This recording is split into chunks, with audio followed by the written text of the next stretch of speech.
Okay, what you're looking at, this is my very first Super Scooper. This is the unit that I put into service when the first shipment came in. This has been used ever since. One of the issues we're running into, especially as they age, is this bar. And let me show you a couple things about the bar.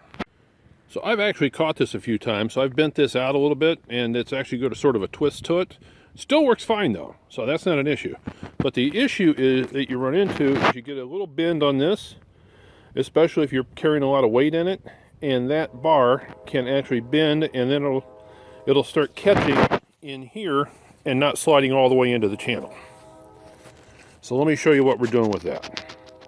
So if you take a look at if you put it on a flat surface and look at it, you can actually see the bow in it. You can also see the witness mark of where it was in the edge of the Super Scooper right here. Your quick fix is to take the tow bar and put it into a hitch receiver on a pickup truck and put it right up to the witness mark that came from that Super Scooper. You can then come out here, because of leverage, apply some weight, and you will bend that bar back into place. It took me 3 little pushes, and the bar is now flat again.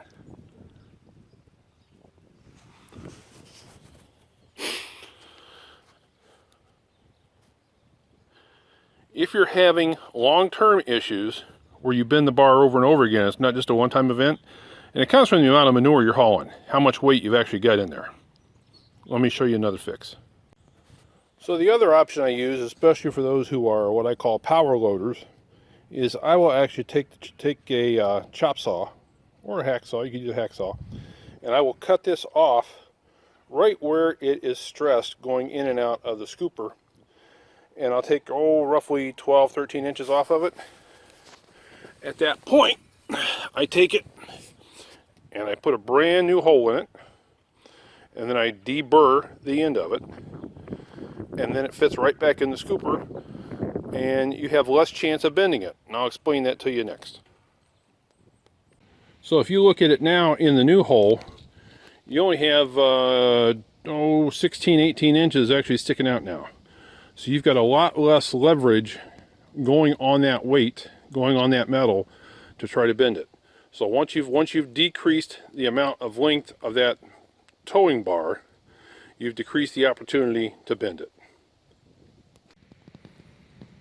So now it slides in and out well, it works well, and it's a good solution if you don't want to invest in another bar, or if you are, like I said, a heavy power loader.